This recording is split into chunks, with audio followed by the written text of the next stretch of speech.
भगवते वासुदेवाय।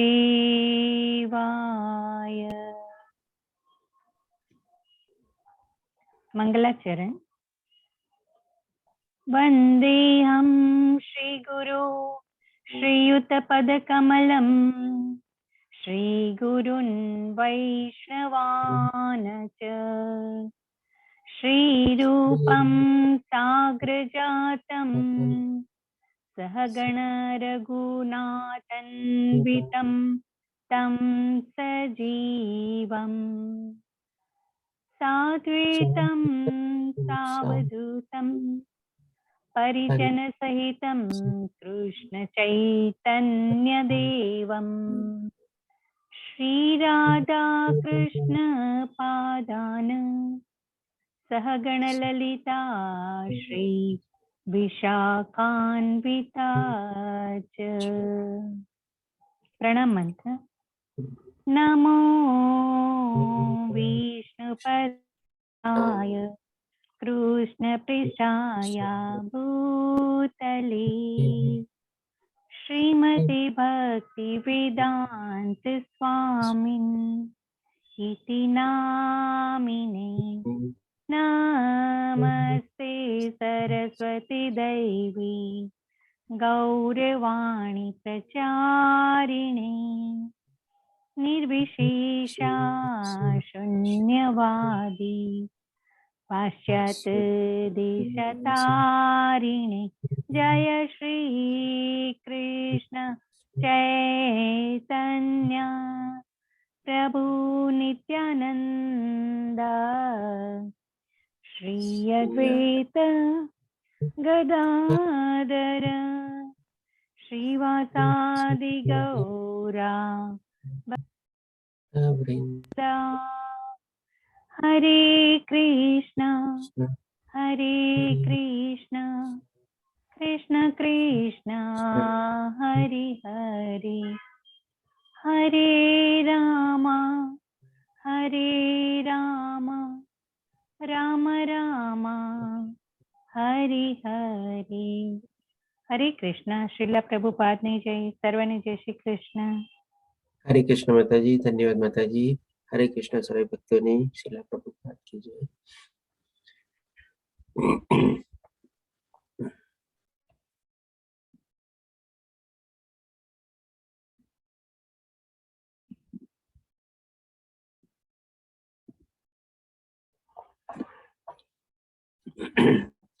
તો આજે આપણે શરૂ કરશું ભગવાન લેવલ 2 શ્રીમદ ભગવદ ગીતાનો આપણે અધ્યાય 13 જેનું નામ છે આપણે ક્ષેત્રજ્ઞ વિભાગીય અથવા તો આપણે એને કહી શકીએ આપણે પ્રકૃતિ ચેતના અને પુરુષની આપણને જાણકારી મળશે.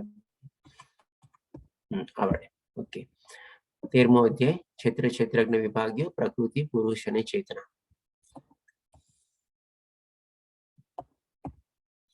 હવે આજે પણ આપણે 6 વિભાગમાં કરેલું છે. આપણે એમાંથી આજે આપણે 4 વિભાગ લેશું. તો આપણે શરૂ કરીએ પહેલા શ્લોકથી, જેમાં અર્જુન 6 પ્રશ્ન પૂછે છે ભગવાન શ્રી કૃષ્ણને.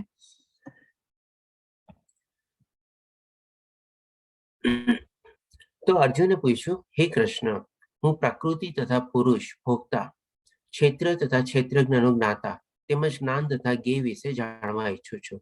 એટલે કે આ એક શ્લોકમાં અર્જુન ભગવાન શ્રી કૃષ્ણને 6 ચીજ જાણવાની ઈચ્છા પ્રગટ કરે છે. કઈ 6 ચીજ? તો કે સૌ પ્રથમ પ્રકૃતિ, પછી પુરુષ એનો ભોગતા, ક્ષેત્ર ક્ષેત્રજ્ઞ એટલે કે આપણે ક્ષેત્રને જાણકાર, જ્ઞાન અને જ્ઞેય. આ 6 ચીજનો જાણકારી મેળવવા માટે અર્જુન ભગવાન શ્રી કૃષ્ણને વિનંતી કરે છે કે હું આને જાણવાની ઈચ્છા પ્રગટ કરું છું આપની સમક્ષ. પછી ભગવાન શ્રી કૃષ્ણ બીજા શ્લોકમાં એનો જવાબ આપે છે. પૂર્ણ પુરુષોત્તમ પરમેશ્વર બોલ્યા, હે કુંતી પુત્ર, આ શરીર ક્ષેત્ર કહેવાય છે અને જે આ ક્ષેત્રને જાણનારો છે તેને ક્ષેત્રજ્ઞ કહેવાય છે. હવે અહીંયા સંક્ષિપ્તમાં ભગવાન શ્રી કૃષ્ણ જવાબ આપી દે છે. એમાં 6 પ્રશ્નોમાંથી 2 પ્રશ્નનો.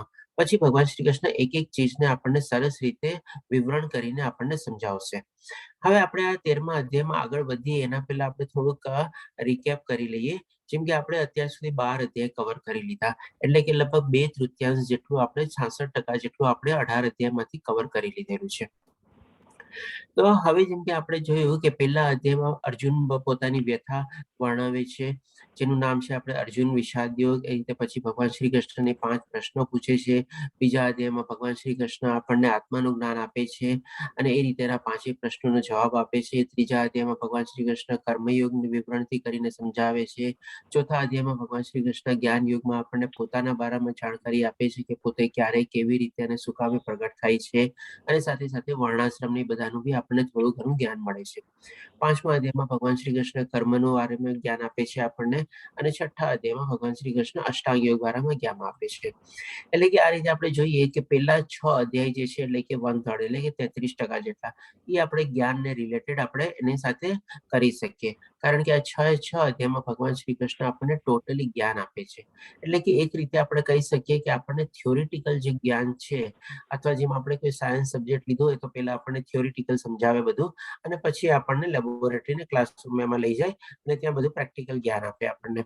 ત્યાર પછી આપણે લઈએ 7 થી લઈને 12મા અધ્યાય. તો 7 થી લઈને 12મા અધ્યાયમાં 7મો અધ્યાય જેનો આપણે જ્ઞાન વિજ્ઞાન યોગ હતું, એમાં પણ ભગવાન શ્રી કૃષ્ણ આપણને સરસ રીતે સમજાવે છે કે કેવા 4 પ્રકારના ભક્તો મારી ભક્તિ કરે છે અને કેવા 4 પ્રકારના દુષ્ટો છે જે મારી ભક્તિ કરતા નથી. એટલે કે 7મા અધ્યાયથી ભગવાન શ્રી કૃષ્ણ ભક્તિ ઉપર આવી જાય છે. પછી એવી જ રીતે 8મા અધ્યાયમાં જ્યારે અર્જુનના પ્રશ્ન ઉભા થાય છે કે મરતી વેળા આપણે કેવી રીતે આપણું સ્મરણ અથવા ભક્તિ કરવાથી પ્રાપ્ત કરી શકાય, તો ભગવાન શ્રી કૃષ્ણ 8મા અધ્યાયમાં બી એના પ્રશ્નોના જવાબ આપે છે અને સમજાવે છે કે મરતી વેળા પણ કેવળ મારું સ્મરણ કરવાથી મને પ્રાપ્ત કરી શકે છે. પછી 7મા અધ્યાયને કન્ટિન્યુ રાખતા ભગવાન શ્રી કૃષ્ણ 9મા અધ્યાયમાં જેનું નામ છે રાજગુહ્ય યોગમાં આપણને ઘણું બધું આપણને ગોપનીય જ્ઞાન છે એ આપણને વર્ણવે છે. પછી આ બધું જાણ્યા પછી ભગવાન અર્જુનને થાય છે કે હવે હું આપની કેવી રીતે આપને અનુભવું. એટલે કે 10મા અધ્યાયમાં વિભૂતિ વર્ણનમાં અર્જુન પોતે આપણે આ પ્રકૃતિમાં, ભગવાન શ્રી કૃષ્ણ પોતે આ પ્રકૃતિમાં આપણે કેવી રીતે કઈ જગ્યાએ સ્થાવર જંગમ, સજીવ નિર્જીવ બધી ચીજમાં ભગવાન શ્રી કૃષ્ણની કેવી રીતે અનુભૂતિ કરી શકીએ એ આપણને વર્ણવે છે. કે ભગવાન શ્રી કૃષ્ણની જો આપણે ભક્તિ કરવી હોય અથવા ભગવાન શ્રી કૃષ્ણને આપણને જોવા હોય, પ્રત્યક્ષ નિહાળવા હોય, તો એ બધાની આપણને કેવી રીતે વિભૂતિ દર્શનમાં વર્ણવે છે. હવે આ બધું સાંભળ્યા પછી અર્જુનને ઈચ્છા થાય છે કે હું આપનું એ વિશ્વરૂપનું દર્શન જોવા ઈચ્છું છું. એટલે કે ભગવાન શ્રી કૃષ્ણને વિનંતી કરે છે અને 11મા અધ્યાય ભગવાન શ્રી કૃષ્ણ વિશ્વરૂપ દર્શન એનું દેખાડે છે. અને અંતમાં એ પણ કહે છે કે જે રીતે તારી સામે હું અત્યારે ઉભો છું, એટલે કે દ્વિભુજા રૂપમાં, એને મેળવવું અથવા એવી રીતે જોવો બહુ જ દુષ્કર છે, ફક્ત ભક્તો જ લઈને જોઈ શકે છે. એટલે કે દરેક અધ્યાયમાં ભગવાન શ્રી કૃષ્ણ ભક્તનો મહિમા બી ગાય છે, કેવી રીતે ભક્ત એના ભક્તિમાં પરોવાય થઈ શકે એ રીતે બી વર્ણવે છે. અને અંતમાં જ્યારે 12મો અધ્યાય ભક્તિ યોગ છે, એમાં તો ભગવાન શ્રી કૃષ્ણ એકદમ આપણને એક સ્ટેપ વાઇઝ બધું સમજાવી દીધેલું છે કે આવી રીતે મારી ભક્તિ કરવી જોઈએ, મારી ભક્તિમાં પરાયણ થવું જોઈએ. જો આમ થાય તો આમ કરો, આમ ન થાય તો આમ કરો, આમ ન થાય તો એમ કરો. એવી રીતે કરીને 6 અલગ આપણને સ્ટેપ્સ વર્ણવી દે છે. તો આપણે કહી શકીએ કે 7મો અધ્યાયથી લઈને 12મો અધ્યાય જે છે, એટલે કે વચ્ચેનો પોર્શન જે છે, એ સરસ મજાનો ભગવાન શ્રી કૃષ્ણ ભક્તિ યોગ માટે આપેલા છે અને ભક્તિ યોગ ઉપર આપણને સરસ રીતે જ્ઞાન આપણને આપેલું છે. જેમ આપણે એક સેન્ડવિચ હોય ને, સેન્ડવિચમાં આપણે વચલો ભાગ છે ને બહુ ઇમ્પોર્ટન્ટ અને અગત્યનો હોય. તો એવી રીતે કે પહેલા 6 અધ્યાયમાં ભગવાન શ્રી કૃષ્ણ આપણને થિયોરિટિકલ નોલેજ આપે છે, જ્ઞાન આપે છે. પછી વચમાં સરસ મજાનું 7 થી 12 અધ્યાયમાં ભગવાન શ્રી કૃષ્ણ ભક્તિ વિશે આપણને જાણકારી આપે છે, અને એ પણ પ્રેક્ટિકલી દરેક ચીજ આપણને સમજાવે છે કે આમ ન થાય તો આમ કર, આમ ન થાય તો આમ કર, એવી રીતે. અને પછી હવે જે આપણે ભગવાન શ્રી કૃષ્ણ 13 થી લઈને 18 અધ્યાયમાં જે છે, એટલે કે આપણે સેન્ડવિચનો જે પાછો ઉપલો પાઠ છે, એ આપણે કહી શકીએ કે આ બધી ચીજ સમજાવ્યા પછી અર્જુન જ્યારે આ પ્રશ્ન પૂછે છે, ત્યારે આપણને ભગવાન શ્રી કૃષ્ણ 13માંથી લઈને 18મા અધ્યાય સુધી છે ને એકદમ આપણને લેબોરેટરીમાં લઈ જાય છે અને પ્રેક્ટિકલ ક્લાસીસ આપણને જેમ આપતા હોઈએ, સાયન્સ આપણને સમજાવતું હોય, એવી રીતે આપણને આ બધી ચીજ સમજાવે છે. તો આ છેલ્લા 6 અધ્યાય પણ બહુ અગત્યના અધ્યાય છે, કારણ કે એમાં આપણે શું છે, આ ભૌતિક દુનિયામાં આવ્યા છે. હવે જેમ કે 13મા અધ્યાયથી શરૂ કરીએ, આપણે આ ભૌતિક દુનિયામાં આવી ગયા છે, તો આપણે આ પ્રકૃતિને જાણવી જોઈએ, આપણા શરીરને જાણવું જોઈએ, શરીરને કેવી રીતે જાણવું, આપણે એનો કેવો જ્ઞાતા રીતે બનવું જોઈએ, અને બધાનો પરમ જ્ઞાતા કોણ છે એ પણ આપણે જાણવું જોઈએ. અને આપણે જે બધા કર્મો કરીએ છીએ એમાં કેવી રીતે આપણે લિપ્ત થયેલા છે, કેવી રીતે બંધાયેલા છે, એ બધું આપણે જાણવું જોઈએ. એટલે કે 13મા અધ્યાયમાં ભગવાન શ્રી કૃષ્ણ આપણને ઈ બારામાં જ્ઞાન આપશે આપણને. પ્રકૃતિના બારામાં, પુરુષના બારામાં અને આપણને ભોગતાના બારામાં. પછી આપણને 14મા અધ્યાયમાં જોઈએ કે ભાઈ આ જે પ્રકૃતિ જે છે એમાં ત્રિગુણી માયા જે છે એ ત્રિગુણી માયાના હેઠળ આપણે કેવી રીતે બંધાયેલા છે, કેવી રીતે કઠપુતલીની જેમ આપણને નચાવ્યા કરે છે અને આપણે એની રીતે નાચ્યા કરીએ છીએ. અને અંતમાં ભગવાન શ્રી કૃષ્ણ આપણને ત્રિગુણી માયામાંથી કેવી રીતે બહાર નીકળવું એ પણ આપણને 14મા અધ્યાયમાં પ્રેક્ટિકલી આપણને સમજાવે છે. 15મો અધ્યાય પુરુષોત્તમ યોગ આપણને ભગવાન શ્રી કૃષ્ણ કહે છે કે મારું પરમધામ ક્યાં છે, ત્યાં કેવી રીતે પહોંચી શકાય અને ત્યાં પહોંચ્યા પછી ફરીથી પાછા આપણે અહીંયા આવું નથી પડતું એ આપણને સમજાવશે. એટલે કે આપણું લક્ષ્ય આપણને ભગવાન શ્રી કૃષ્ણ જીવનનું લક્ષ્ય સમજાવશે ફરીથી 15મા અધ્યાયમાં. અને 16મા અધ્યાયમાં ભગવાન શ્રી કૃષ્ણ દૈવાસુર વિભાગ યુગમાં આપણને પહેલા 3 શ્લોકમાં આપણને 26 આપણા જે દૈવી ગુણ છે એ આપણને નિરૂપણ કરશે. પછી અસુરો કેવી રીતે આ દુનિયામાં રહે છે, એ લોકોની વિચાર પ્રક્રિયા કેવી હોય છે, કાર્ય કરવાની પ્રક્રિયા કેવી હોય છે, કે જેથી કરીને આપણે એનાથી સાવધ રહેવું જોઈએ, એનાથી દૂર રહેવું જોઈએ, અળગું રહેવું જોઈએ અને આપણને આપણા ભક્તિ માર્ગમાં કેવી રીતે આગળ વધી શકીએ એ આપણને ભગવાન શ્રી કૃષ્ણ દૈવાસુર વિભાગ યોગમાં સમજાવશે. અને જ્યારે આપણે ભક્તિ યોગમાં આપણે આગળ વધવાની ઈચ્છા પ્રગટ કરતા હોઈએ ત્યારે ભગવાન શ્રી કૃષ્ણ બારામાં કેવી રીતે આપણે શ્રદ્ધા કેળવી શકીએ પ્રેક્ટિકલી આપણે, એટલે કે એ 17મા અધ્યાયમાં શ્રદ્ધાત્રય વિભાગ યુગમાં આપણને ભગવાન શ્રી કૃષ્ણ એ સમજાવશે કે ભક્તિ કેળવવા માટે આપણે શ્રદ્ધા કેળવવી અને આસ્થા કેળવવી બહુ જરૂરી છે અને એ પણ કેવી રીતે આપણે કેળવી શકીએ એ સમજાવશે. અને છેલ્લા અધ્યાયમાં ભગવાન શ્રી કૃષ્ણ બધાનું સમરાઇઝ કરશે જે કર્મ સંન્યાસ યોગ છે આપણે, કે ભાઈ આ બધી ચીજ આપણે સબરી તરીકે જાણશું ભગવાન શ્રી કૃષ્ણ પાસેથી. તો આ 13 થી 18 જે અધ્યાય જે છે ને એ પણ આપણે બહુ અગત્યના અધ્યાય છે, કારણ કે આપણે આ ભૌતિક પ્રકૃતિમાં આવી ગયા છે અને આપણે એની સાથે ડે ટુ ડે ડીલ કરવું પડે છે. આપણે દરેક ક્ષણે ક્ષણે એના વર્ચસ્વના આપણે હેઠળ આપણે છીએ. એમાંથી કેવી રીતે નીકળવું, આપણે કેવી રીતે ભક્તિમાં પ્રવૃત્ત થવું, કેવી રીતે આપણે કાર્યને બધાને કરવું જોઈએ, એ બધી ચીજ ભગવાન શ્રી કૃષ્ણ આપણને આ 13 થી 18 અધ્યાયમાં સમજાવશે. તો એ આ બહુ અગત્યના અધ્યાય છે, એટલે આપણે હવે એના પર જાણકારી આપણે મેળવવાની કોશિશ કરીએ. કારણ કે અત્યાર સુધી આપણે જોઈ શકીએ કે ભાઈ આપણે થિયોરેટિકલ જ્ઞાન મેળવી લીધું અને ભક્તિ કરવી જોઈએ પણ આપણે સમજી લીધું, પણ હવે આ દુનિયામાં આવ્યા છે એમાંથી નીકળવું કેવી રીતે, ભક્તિમાં પરોવાવું કેવી રીતે, ભક્તિમાં શ્રદ્ધા કેવી રીતે કેળવવી, આસ્થા કેવી રીતે કેળવવું, આપણે 16 માળાનો વ્રત લીધું હોય તો એ કેવી રીતે સરસ રીતે ધ્યાનપૂર્વક મન લગાડીને આપણે કરવું એ પણ બહુ જરૂરી છે. તો એ બધી ચીજ ભગવાન શ્રી કૃષ્ણ આપણને પ્રેક્ટિકલી આ અધ્યાયમાં બધું આપણને સમજાવશે. તો આ રીતે આપણે થોડું ઘણું રિકેપ કરી લીધું અને હવે બાકીના જે 6 અધ્યાય છે એનું ઇમ્પોર્ટન્સ અથવા મહત્વ શું છે એ પણ આપણે સમજી લીધું. હવે આપણે આગળ જોઈએ. તો બીજો વિભાગ આપણે કવર કરીએ. પહેલો વિભાગ એ જતો આપણે પહેલો અને બીજો શ્લોક જેમાં અર્જુનના 6 પ્રશ્ન હતા અને ભગવાને સંક્ષિપ્તમાં જવાબ આપ્યો કે ભાઈ શરીર શું છે, એટલે કે ક્ષેત્ર શું છે અને ક્ષેત્રનું જ્ઞાતા કોણ છે. હવે આપણે જોઈએ બીજાથી 7મા શ્લોકમાં ભગવાન શ્રી કૃષ્ણ આગળ શું કહે છે આપણને. તો 3જા શ્લોકમાં ભગવાન શ્રી કૃષ્ણ કહે છે, હે ભારત, એ જાણવું જોઈએ કે હું પણ, એટલે કે પહેલા આપણને ક્ષેત્રજ્ઞ કહી દીધું કે ભાઈ શરીરને જાણકાર જ ક્ષેત્રજ્ઞ છે, એટલે કે આપણે પોતે થઈ ગયા આપણે. અને સાથે હવે કહે છે કે હું પણ સર્વ શરીરનો જ્ઞાતા છું અને આ શરીર તથા તેના જ્ઞાતાને જાણી લેવાને જ જ્ઞાન કહેવામાં આવે છે, એ મારું મંતવ્ય છે. હવે આને આપણે સમજીએ આપણે કે ભાઈ આપણા બધાના શરીરોનો જ્ઞાતા આપણે ભગવાન શ્રી કૃષ્ણ છે. આને સમજવા માટે આપણે નેક્સ્ટ સ્લાઇડ જોઈએ. પ્રેક્ટિકલી આ રીતે આપણે સમજવાની કોશિશ કરીએ. જેમ આપણી સામે અત્યારે મોટું ફિલ્ડ, એટલે કે આપણે લઈએ કે આપણે એગ્રીકલ્ચરલ ફિલ્ડ કેવું કંઈક છે, ખેતર છે, એવી ટાઈપનું લઈએ આપણે. હવે આપણી સામે જેમ એક માણસ આવશે, નાનકડો માણસ વચ્ચે એક આવશે આપણને, અને પછી એક આપણે હવે રાઈટ હેન્ડ સાઈડમાં આપણે જોજો કોર્નરમાં આપણે ગોળ જે છે એમાં આપણને ભગવાન શ્રી કૃષ્ણનો ફોટો દેખાશે. હવે પહેલા આપણે આ રીતે આપણે સમજીએ. માની લો એક આપણે ખેડૂત છે, એનું પોતાનું જમીન છે, ખેતર છે, બધું છે. તો હવે એ સૌથી વધારે જાણકારી ખેડૂત કોણ હોય, એટલે એ જમીનનો જાણકાર કોણ હોય વધારે, તો કે ખેડૂત પોતે જ હોય. એને જ પોતાની જમીનના બારામાં વધારે જાણકારી હોય કે મારી જમીનનો ક્ષેત્રફળ કેટલું છે, કેટલો એનો શેપ છે, કઈ જગ્યાએથી ચોરસ છે, કઈ જગ્યાએથી થોડીક વળાંકવાળી છે, કઈ જગ્યાએથી સારી છે, કઈ જગ્યાએથી ઓલું છે, બધું એને જાણકારી હોય. એટલે કે આપણે એને ક્ષેત્રજ્ઞ તરીકે માની લો એકવાર જાણી લઈએ આપણે કે જે પોતાનું જે ક્ષેત્ર છે, એટલે કે પોતાનું જે ફિલ્ડ છે, પોતાનું જે ખેતર છે, એનો જાણકાર એનો ખેડૂત છે, એટલે કે પોતે છે. હવે જે ભગવાન શ્રી કૃષ્ણ જે છે એ આવા દુનિયામાં આપણે કેટલા ક્ષેત્ર હશે અને બધાનો જાણકાર આપણે ભગવાન શ્રી કૃષ્ણ 3જા શ્લોકમાં કહે છે, વળી એ જાણી લે કે હું પણ એ ક્ષેત્રોનો જ્ઞાતા છું. અને હવે આ ક્ષેત્ર અને ક્ષેત્રના જ્ઞાતાને સમજી લેવું જ આપણે ભગવાન શ્રી કૃષ્ણ કહે છે કે જ્ઞાન છે. એટલે કે માની લો આપણે આ ક્ષેત્રને સમજી લઈએ અને ક્ષેત્રનો જ્ઞાતા કોણ છે, એટલે કે હવે બંને અલગ અલગ થઈ ગયા. આપણે શરીર છે, આત્મા અલગ છે, અને આત્માને સમજવું એ જ આપણે ક્ષેત્રજ્ઞ તરીકે આપણે જાણીએ. એટલે કે બંને ચીજ આપણે અલગ છે, અને એ બંને ચીજ અલગ છે એ જાણી લેવું ને જ ભગવાન શ્રી કૃષ્ણ કહે છે કે જ્ઞાન છે. હવે આ ચીજને આપણે થોડીક માની લો આ એક દાખલા સાથે સમજ્યા. હવે એક આપણે પ્રેક્ટિકલ દાખલો લઈએ કે એની સાથે બી આપણે સમજવાની કોશિશ કરીએ. માની લો કે આપણે એક મર્સિડીઝ કંપની મોટી ગાડીની કંપની છે. એ બધી શું છે, આપણે અલગ અલગ મોડલ બનાવે છે. માની લો સી ક્લાસ બનાવે છે, ઈ ક્લાસ બનાવે છે, એસ ક્લાસ બનાવે છે. હવે માની લો ગુરુનાથ પ્રભુજી પાસે સી ક્લાસનું મર્સિડીઝ મોડલ છે, દીપ્તિ માતાજી પાસે ઈ ક્લાસનું મર્સિડીઝ મોડલ છે, લલિત પ્રભુજી પાસે એસ ક્લાસનું મર્સિડીઝ મોડલ છે. હવે બધાની પાસે પોતપોતાનું અલગ અલગ ગાડી છે. હવે બધા આપણે પોતપોતાની ગાડીની જાણકારી પોતપોતાના માલિકને હોય.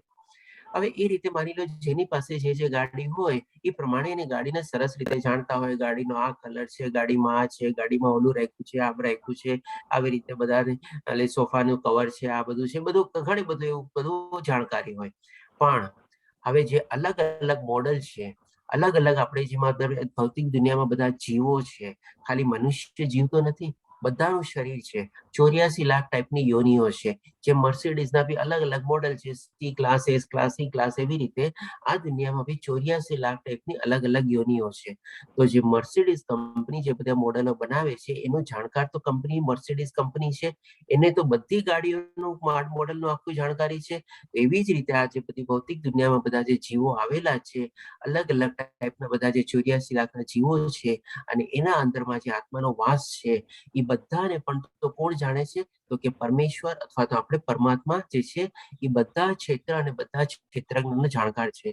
જેમ આપણે મર્સિડીઝ કંપની એના બધા અલગ અલગ મોડલોનો જાણકાર છે, નહીં કે ખાલી સી ક્લાસ જેની પાસે હોય. જેમ કે માની લો કે જેની પાસે આપણે નામ લીધું હોય, મને અત્યારે યાદ નથી મેં કોની પાસે કયો ક્લાસ આપણે બિલોંગ કરાવ્યો. એવું નથી કે એની જ ગાડીને પૂરતો જાણકાર છે. પરમેશ્વર જે છે બધાનો જાણકાર છે. એ રીતે આપણને ભગવાન શ્રી કૃષ્ણ 3જા અધ્યાયમાં કહે છે. આ ચીજ પણ જાણવી છે ને આપણા માટે બહુ અગત્યની છે. એ રીતે ભગવાન શ્રી કૃષ્ણ કહે છે કે આને જ આપણે જ્ઞાન કહેવાય છે. કારણ કે જ્યાં સુધી આપણે આત્મા અને શરીરને તો અલગ સમજી ગયા, બરાબર છે, પણ આપણે પરમાત્માને પણ આપણે જો નહીં જાણીએ કે પરમાત્મા પણ આ બધા ક્ષેત્ર અને ક્ષેત્રજ્ઞના જ્ઞાતા છે આપણે, ત્યાં સુધી આપણે સંપૂર્ણ જ્ઞાન મેળવવું ન કહેવાય. કારણ કે ભગવાન શ્રી કૃષ્ણ કહે છે કે એ જ મારા હિસાબે જ્ઞાન છે, એ જ મારું મંતવ્ય છે. એ રીતે આપણને સમજાવે છે 3જા શ્લોકમાં. તો આપણે આઈ હોપ કે આ બધું ક્લિયર થઈ ગયું હશે. આપણે ક્ષેત્રજ્ઞ અને ક્ષેત્રજ્ઞને સૌથી બધાનો સુપર ક્ષેત્રજ્ઞ તરીકે પરમાત્મા બધાની ઉપર છે. આપણે આવી રીતે ભગવાન શ્રી કૃષ્ણ આપણને સમજાવે છે. હવે જોઈએ ભગવાન શ્રી કૃષ્ણ આ બધી ચીજને ડિટેલ્ડમાં કહેશે આપણે. હવે તું મારી પાસેથી આ સર્વ વિશે સંક્ષેપમાં સાંભળ કે કર્મ ક્ષેત્ર શું છે. એટલે કે આપણે જે એક્ટિવિટીમાં બધા કર્મમાં ઇન્વોલ્વ થયા છે, કર્મ ક્ષેત્ર શું છે, તેનું બંધારણ કેવી રીતનું છે, એટલે કે કોની સાથે એ બંધાયેલું છે આપણું શરીર. આપણે એમાં ફેરફાર કેવી રીતે થાય છે, એમાં ક્યાં ક્યાં ફેરફાર થાય છે. એટલે કે આપણે એ પણ જાણશું કે આ શરીરની અંદર જે આપણે કાર્ય કરીએ છીએ એમાં કેવી કેવી ટાઈપના બધા ફેરફાર થાય છે, અને એ ફેરફાર ક્યાંથી ઉત્પન્ન થાય છે, આ ક્યાંથી ઉત્પન્ન થાય છે. એટલે કે ફેરફાર આપણે શું કામ થયા. માની લો આપણે કર્મને બધા કર્યા અને આપણે શરીરમાં જેમ કે આપણે ક્યારેક આજે મને બરાબર ઠીક નથી લાગતું, આજે હું બહુ ખુશ લાગુ છું, આજે ખુશ મિજાજ છે. આ બધું ક્યાંથી ઉત્પન્ન થાય છે, કેવી રીતે ઉત્પન્ન થાય છે. આ કર્મક્ષેત્રને જાણનારો કોણ છે, એટલે કે આ કોણ કર્મક્ષેત્રને જાણે છે અને એનો પ્રભાવ કેવો છે.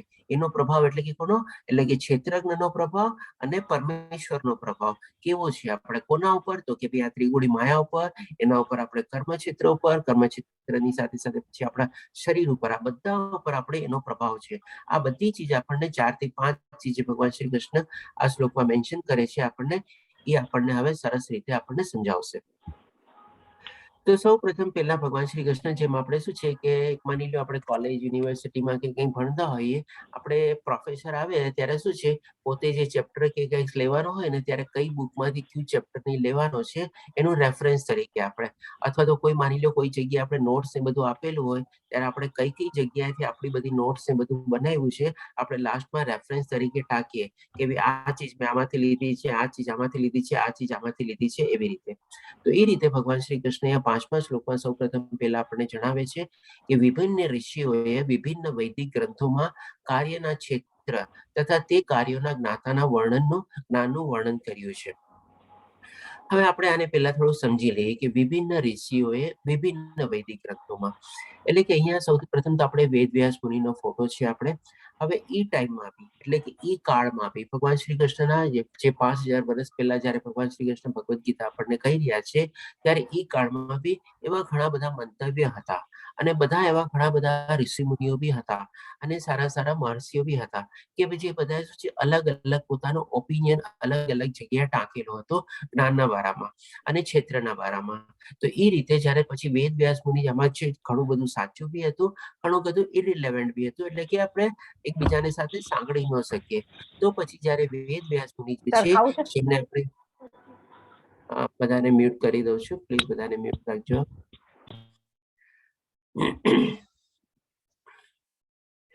પછી જયારે વેદ વ્યાસ મુનિ જેમણે આપણે વેદો અને ઉપનિષદ લખેલા હતા એ આ બધા જે છે આપણે અલગ અલગ ગ્રંથો અને અલગ અલગ ઋષિ મુનિઓનો બધાનો જે મંતવ્ય હતો એ આપણે અલગ અલગ શાસ્ત્રોમાં એટલે કે આપણા પુરાણોને બધામાં ટાંકે છે અને એમણે નામ એને આપ્યું વેદાંત સૂત્ર તરીકે.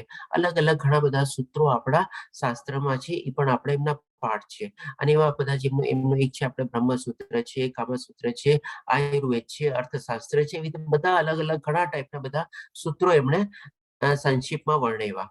એટલા માટે પછી ભગવાન શ્રી કૃષ્ણ કહે છે તે ખાસ કરીને વેદાંત સૂત્રમાં એટલે કે જે વેદ વ્યાસ મુનિએ બધા સૂત્રોને જે સમરાઇઝ કરેલા છે અને જે જે ચીજ ખોટી હતી એને ખોટી પુરવાર કરેલી છે અને જે ચીજ સાચી હતી એને પણ સાચી રીતે સરસ રીતે પુરવાર કરીને અલગ અલગ વેદાંત સૂત્રોમાં બધું આપણે નિરૂપેલું છે.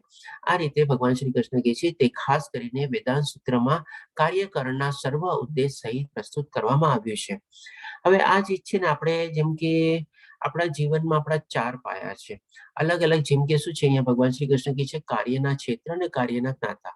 તો જેમ આપણા લાઈફના અત્યારે જેમ કોઈ બી એક બિલ્ડિંગ એના 4 પિલર હોય આપણે એના ઉપર જ આખું આપણે ઇમારતને બધી ચણેલી હોય. તો આપણું જીવન બી છે ને આપણે 4 આપણે કહી શકીએ કે આપણા પિલર ઉપર છે. આપણે શું છે તો કે ધર્મ, અર્થ, કામ અને મોક્ષ. અને આ બધાના સંદર્ભમાં અલગ અલગ બધા આપણા શાસ્ત્રોમાં બધું લખેલું છે કે બી ધર્મના બારમાં બધા અલગ અલગ શાસ્ત્રો અને સૂત્રો છે. એ પ્રમાણે અર્થ એટલે કે કેવી રીતે પૈસા કમાવવું, જેમ કે અર્થશાસ્ત્ર ને બધું બી છે આપણે એમાં. પછી કામ છે એવી રીતે અને પછી મોક્ષ, એટલે કે આ બધા ઉપર છે ને અલગ અલગ શાસ્ત્રો છે, અલગ અલગ આપણા વેદાંત સૂત્રો છે, એ બધું રીતે આપણે નિરૂપાયેલું છે. પછી હવે આપણે એમાંથી એક આપણે શોર્ટમાં અહીંયા લઈ લઈએ, જેમ કે બ્રહ્મસૂત્ર તરીકે છે. આપણે જે પર્ટિક્યુલરલી ટોપિક છે એના રિલેશનમાં આપણે લઈ લઈએ તો કે બ્રહ્મસૂત્રમાં આપણે આ 3 ચીજ જે છે નવ્યશ્રુતિ એટલે કે કર્મક્ષેત્ર ડિસ્ક્રાઇબ કરેલું છે અને નાત્મશ્રુતિમાં આત્માનું બારામાં આપણું આખું ડિસ્ક્રિપ્શન આપેલું છે અને પરાતુ તચ્છુતિમાં આપણે પરમાત્મા બારામાં ડિસ્ક્રિપ્શન આપેલું છે. એટલે કે આપણે અહીંયા જોઈએ કે હવે કર્મક્ષેત્ર એટલે કે આપણું શરીર, આત્મા એટલે કે ક્ષેત્રજ્ઞ અને એ બધાની ઉપર જો જ્ઞાતા છે આપણે કે પરમાત્મા, જે ભગવાન શ્રી કૃષ્ણ 3જા શ્લોકમાં આપણને કીધું કે હું પણ આ બધા ક્ષેત્ર અને ક્ષેત્રજ્ઞનો જ્ઞાતા છું, એટલે કે પરમાત્મા. એટલે કે આ રીતે ભગવાન શ્રી કૃષ્ણ એક રેફરન્સ આપે છે. હવે ડિસ્ક્રિપ્શનમાં સમજાવવાનું શરૂ કરે છે જે રીતે મેં આપને કીધું એ પ્રમાણે.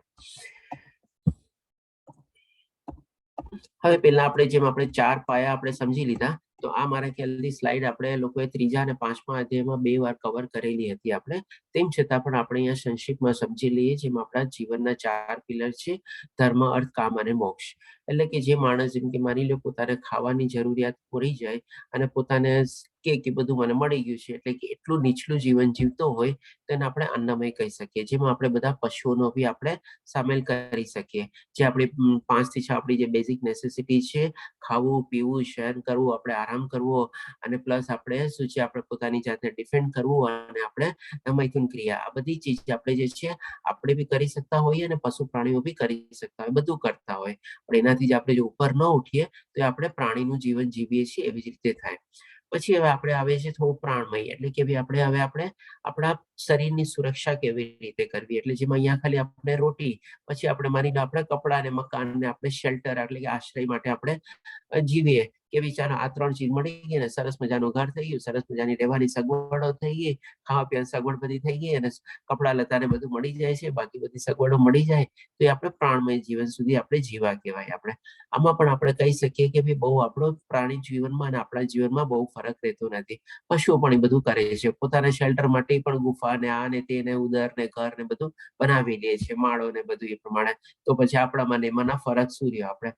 પણ પછી માની લો આપણે થોડું ઘણું આપણે ભૌતિક દુનિયાનું જ્ઞાન મેળવ્યું આપણે, અને એ જ્ઞાન મેળવીને આપણે પૈસા કમાણા એટલે કે અર્થ ને બધું કમાણું, આપણે ઈચ્છાઓ કેળવી એટલે કે અર્થ અને કામ એમાં સાથે આવી ગયું આપણે, અને એ રીતે આપણે આપણું જીવન જીવા તો થોડું ઘણું આપણે પ્રગતિ કરી કહેવાય ભૌતિક દુનિયાના સંદર્ભ રીતે, નહીં કે આપણે આધ્યાત્મિક રીતે.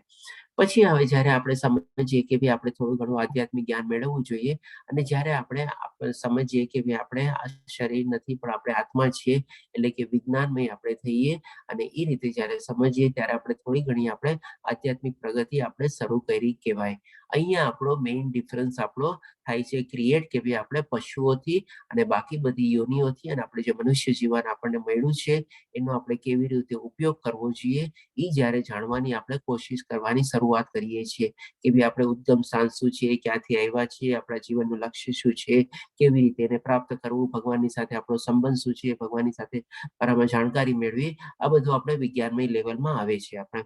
અને ત્યાર પછી જ્યારે આપણે ભક્તિમાં પરોવાઈએ અને એમાં આપણે જ્યારે આપણને સુખ અને બધા આપણે મેળવીએ ત્યારે આપણે આનંદમય જીવન આપણે જિંદગી જીવી શકીએ છીએ આપણે. જ્યારે આપણે બધો રાગ દ્વેષ ક્રોધ બધો છોડી દીધો હોય, બધો આપણો મોહ માયા બધા બહુ ઓછા થઈ ગયા હોય, ત્યારે આપણે આ ભૌતિક દુનિયામાં જીવતા જીવતા બી આપણે મુક્ત જીવન જીવી શકીએ છીએ અને આનંદમય થઈ શકીએ છીએ. કારણ કે ભૌતિક દુનિયામાં બાકી બધી કોઈ ચીજ વસ્તુમાં આપણને એવો આનંદ મળતો નથી જે આપણને ક્ષણિક આનંદ આપણે કહી શકીએ આપણે. આ રીતે આપણે કહી શકીએ કે આપણા જીવનના જે 4 પાયા છે આપણે કેવી કેવી રીતે આપણે એને ડેવલપ કરી શકીએ આપણે. હવે ભગવાન શ્રી કૃષ્ણ 6ઠ્ઠા અને 7મા શ્લોકમાં કહે છે આપણને, જે આપણા શરીર એટલે કે આપણા ક્ષેત્ર વિશે જાણકારી આપણને આપે છે. આમાં આપણને ભગવાન શ્રી કૃષ્ણ કહે છે કે આપણા શરીર જે છે આપણું 31 તત્વોનું બનેલું છે. એમાં કોઈ જગ્યાએ 24 કહે છે, કોઈ જગ્યાએ આપણે 31 છે. અને કંઈક પણ આ બંને વચ્ચેનું રિલેશન બંને એક જ ચીજ છે, આપણે બંને પણ આપણે અહીંયા સમજી લેશું. સૌપ્રથમ આપણે 5 મહાભૂતો એટલે કે આપણે 7મા અધ્યાયમાં બી સમજી ગયા હતા આપણે, એક શ્લોક હતો આપણે જેમાં આપણે આકાશ, પછી આપણે વાયુ, પછી ધરતી, અગ્નિ અને જળ, એ 5 આપણે 5 મહાભૂતો કહેવાય. પછી આપણે મિથ્યા અહંકાર એટલે કે ઈગો આપણો, પછી એટલે આપણે 6ઠ્ઠું થયું. 7મું આપણે બુદ્ધિ આપણે એટલે કે વિઝડમ. પછી આપણે 8મું આવે છે અવ્યક્ત. અવ્યક્તમાં શું છે, આપણે ભૌતિક પ્રકૃતિમાં 3 દશા છે, અવ્યક્ત દશાઓ છે. એ કઈ 3 દશા છે તો કે ભાઈ સતોગુણ, રજોગુણ અને તમોગુણ, જેને આપણે અવ્યક્ત એટલે કે આપણને દેખાતા નથી, પણ એ 3 ગુણો ઓલરેડી એમાં છે આપણે. પછી આપણે આવે છે 10 ઇન્દ્રિયો. 10 ઇન્દ્રિયોમાં આપણે 5 કર્મેન્દ્રિયો અને 5 જ્ઞાનેન્દ્રિયો આપણે એમાં સમાવેશ થઈ જાય છે. તથા મન એટલે કે આપણે અહીંયા કાઉન્ટ કરી શકો છો કેટલા છે, આપણે પછી લાસ્ટમાં કાઉન્ટ કરી લઈશું. પછી આવે છે 5 ઇન્દ્રિય વિષયો, એટલે કે આપણી જે 5 જ્ઞાનેન્દ્રિય છે એના વિષયો છે કે ભાઈ આંખને જોવું, કાનને સાંભળવું, એ બધાના વિષયો. એટલે કે અહીંયા આપણે થઈ ગયા આપણે લગભગ 24 થઈ ગયા. 5 6 7 અને અહીંયા આપણે 8 અને આ 10 18 અને આ 19 અને આ 5 24, એટલે કે આ 24 આપણા ભગવાન શ્રી કૃષ્ણ આપણને દેખાડે છે કે જેને આપણે જોઈ શકીએ છીએ એવી રીતે આપણે. હવે જે 7 આપણે જે છે એ બી આપણે સમજી લઈએ કે જેને આપણે જોઈ શકતા નથી. એટલે કે ઈચ્છા એટલે કે કામ, આપણે અલગ અલગ ટાઈપની ઈચ્છા આપણે કેળવીએ છીએ. ઈચ્છા કેળવીએ પછી આપણે દ્વેષ આવે, ક્યારેક ક્યારેક પૂર્તિ થાય તો ઠીક છે, નો તૃપ્તિ થાય તો કોઈક ને કંઈક ઈચ્છા અને આ બધું થાય. અને પછી સાથે સાથે સુખ અને દુઃખ એની સાથે જોડાયેલા છે. સંગાત એટલે કે સંગાત શેની સાથે તો કે ભાઈ આપણે ભૌતિક પ્રકૃતિના જ્યારે સંગાત અથવા કોન્ટેક્ટમાં આવીએ ત્યારે, જે ત્રિગુણી માયાના કોન્ટેક્ટમાં આવીએ ત્યારે સંગાત. અને ચેતના અને ધૈર્ય એટલે કે પેશન્સ. હવે આ 7 ચીજ જે છે આપણે જેને આપણે જોઈ શકતા નથી આપણી નરી આંખે, અથવા તો અવ્યક્ત રૂપમાં છે આપણે.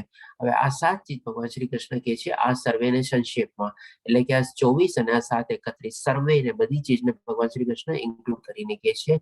એને કહે છે કે કાર્યના ક્ષેત્ર તથા તેમની આંતરક્રિયાઓ. આંતરક્રિયાઓ એટલે ભગવાન શ્રી કૃષ્ણ આજે છેલ્લી 7 ચીજ છે એને આપણે બંનેને જોડાણ તરીકે કહે છે, એટલે કે જ્યારે એની સાથે કમ્બાઇન્ડ થાય છે, એટલે કે આંતર ક્રિયાઓ રૂપે જોડાય છે, અને પછી એને ભગવાન શ્રી કૃષ્ણ કહે છે કે વિકાર છે, એટલે કે આ બધા ચીજ છે, આપણે 7 ચીજ જે છે આપણા વિકાર રૂપે આપણે પ્રગટે છે, આપણે જ્યારે આપણે આ બધા કાર્યમાં પ્રવૃત્તિ થઈએ છીએ. આ રીતે ભગવાન શ્રી કૃષ્ણ આપણને કહી શકીએ કે આપણે આખી બોડીનું જે એનાટોમી જે છે એ આપણને અહીંયા ભગવાન શ્રી કૃષ્ણ આપણને સમજાવે છે કે આપણું શરીર કેવી રીતે બનેલું છે એ. હવે અહીંયા આપણો બીજો વિભાગ કમ્પ્લીટ થાય છે. હવે ત્રીજો વિભાગ શરૂ થશે, જેમાં ભગવાન શ્રી કૃષ્ણ આપણને 8 થી 12 શ્લોકમાં આપણને આગળ જવાબ આપશે, જે અર્જુનના 6 પ્રશ્નો હતા એમાંથી. હવે આ 5 શ્લોક જે છે, એટલે કે 8 થી 12 ભગવાન શ્રી કૃષ્ણ આપણને એક સાથે સમરાઇઝ કરીને કહે છે. એટલે કે આપણે આમાં જોઈએ, હવે આપણે કાઉન્ટ કરશું, આપણે આમાં બી જેમ વિનમ્રતા, દંભવિહીનતા, અહિંસા, સહિષ્ણુતા, સરળતા, સદગુરુનો આશ્રય, પવિત્રતા, સ્થિરતા, આત્મસંયમ, ઇન્દ્રિય તૃપ્તિના વિષયનો ત્યાગ, મિથ્યા અહંકારનો અભાવ, જન્મ મૃત્યુ જરા વ્યાધિના અનિષ્ટની અનુભૂતિ, વૈરાગ્ય, બાળકો, પત્ની, ઘર તથા અન્ય વસ્તુની મમતામાંથી મુક્તિ, અનુકૂળ તથા પ્રતિકૂળ ઘટનાઓ પ્રત્યે સંભાવ, મારા પ્રત્યે નિરંતર અનન્ય ભક્તિભાવ, એકાંતવાસની ઈચ્છા, સામાન્ય જન સમૂહથી અલગ થવું, આત્મ સાક્ષાત્કારનો મહત્વનો સ્વીકાર અને પરમ બ્રહ્મની તાત્વિક શોધ.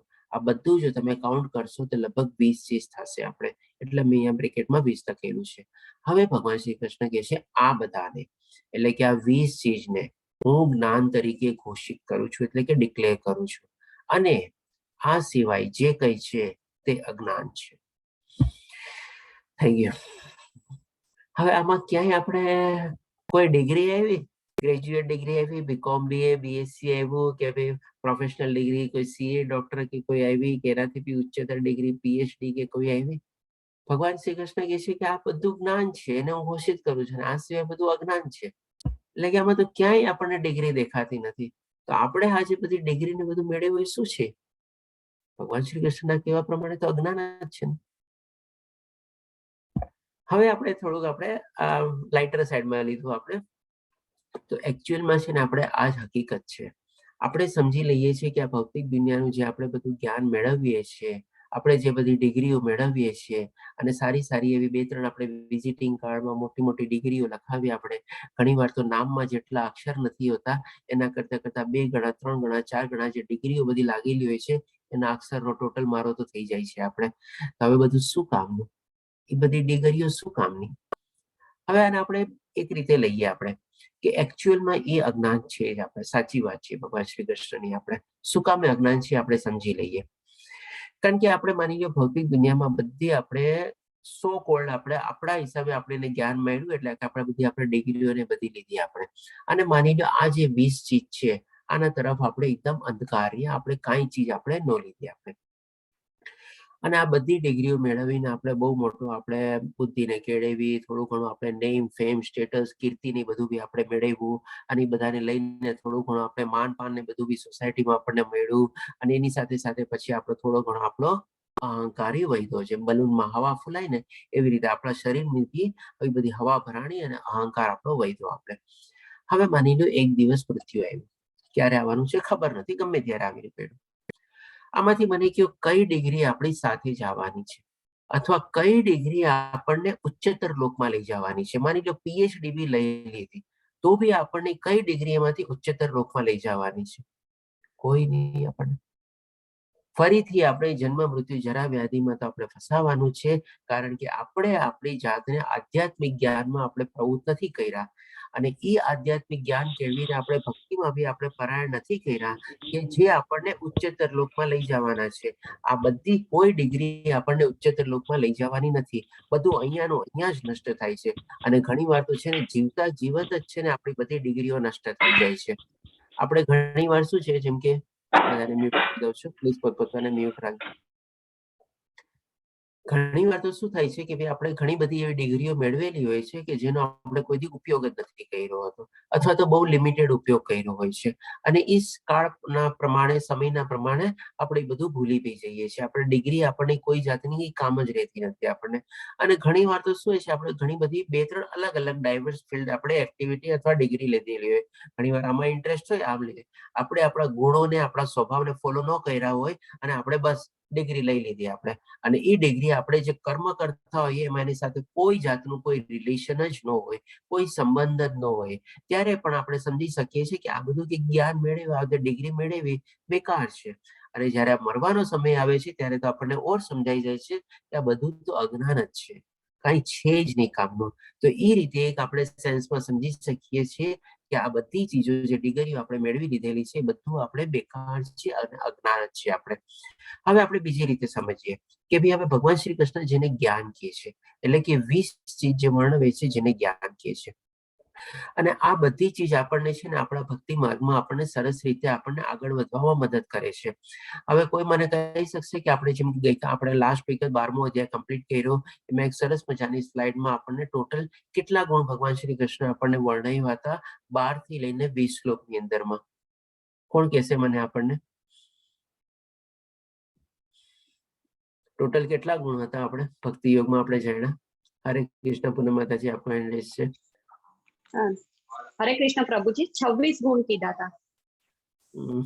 ઓકે માતાજી, ઓકે. બીજો કોઈ જવાબ?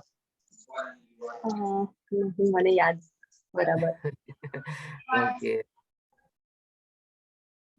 26 ગુણ છે ને આપણને દૈવાસુર વિભાગમાં જયારે ભગવાન શ્રી કૃષ્ણ દૈવી ગુણ બતાવશે ને પહેલા 3 શ્લોકમાં ભગવાન શ્રી કૃષ્ણ 26 ગુણ બતાવશે.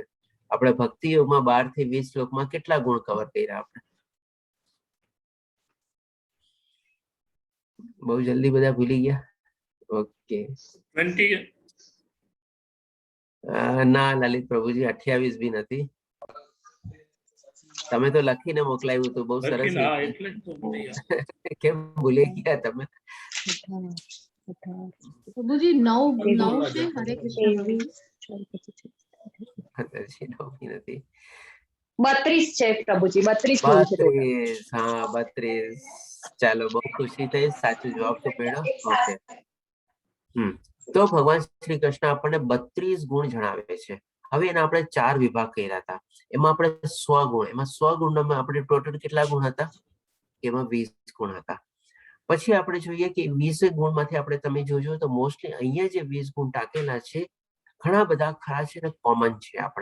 આપણે એની બહાર જવાની જરૂર નથી. આપણે 32 ગુણમાંથી બી છે ને આપણને આ 20 ગુણનું લિસ્ટ એમાં બી 32 ગુણમાં મળી જશે આપણને. બધું જ આ 20 ચીજ એમાં ઇન્ક્લુડ છે. તો ભગવાન શ્રી કૃષ્ણે કીધું છે કે ભાઈ આ 32 ગુણ વાળો જે ભક્ત હોય અથવા તો જેનામાં બધા ગુણો હોય એ બધા મારો પ્રિય ભક્ત છે, મારો અત્યંત પ્રિય ભક્ત છે, મને પ્રિય છે, બધી જગ્યાએ ટાંકેલું છે. ક્યાંય ભગવાને એમ કીધેલું છે કે ભાઈ બીકોમ ડિગ્રી વાળો, સીએ ડિગ્રી વાળો કે ડોક્ટર ડિગ્રી વાળો કે માસ્ટર ડિગ્રી વાળો કે પીએચડી ડિગ્રી વાળો મને પ્રિય છે? ક્યાંય એમ કીધું છે? ક્યાંય એમ નથી કીધું આપણને. તો આપણે જોઈ શકીએ છીએ કે જે 32 ગુણો છે જેમાં બધો સમાવેશ આપણે આ 20 ગુણોમાં બી આવેલો છે, એને જ ભગવાન શ્રી કૃષ્ણ કહે છે કે જ્ઞાન છે.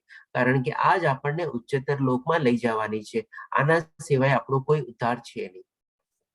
હવે મને કહો કે આજની તારીખમાં યુનિવર્સિટીમાંથી આપણા બધા કોઈ પણ ડિગ્રી કે કોઈ બી આપણે કોર્સ લઈએ, કેટલા બધા સબ્જેક્ટ હોય છે, સબ્જેક્ટ પ્રમાણે કેટલા બધા પીરિયડ હોય છે, પીરિયડ પ્રમાણે બી કેટલી બધી આપણે નોટ્સ ને લેક્ચર્સ ને આ રીતે બધું હોય છે. કોઈ બી એવા કોર્સમાં, કોઈ બી એવા આપણે ડિગ્રીના ઓલામાં આ 20 માંથી કોઈ સબ્જેક્ટ હોય છે આપણને કે ચાલો હવે આજે આપણે વિનમ્રતાનો સબ્જેક્ટ છે, ચાલો હવે આપણે અહિંસાનો સબ્જેક્ટ લેશું, ચાલો હવે આપણે સહિષ્ણુ સનાતનનો સબ્જેક્ટ લેશું.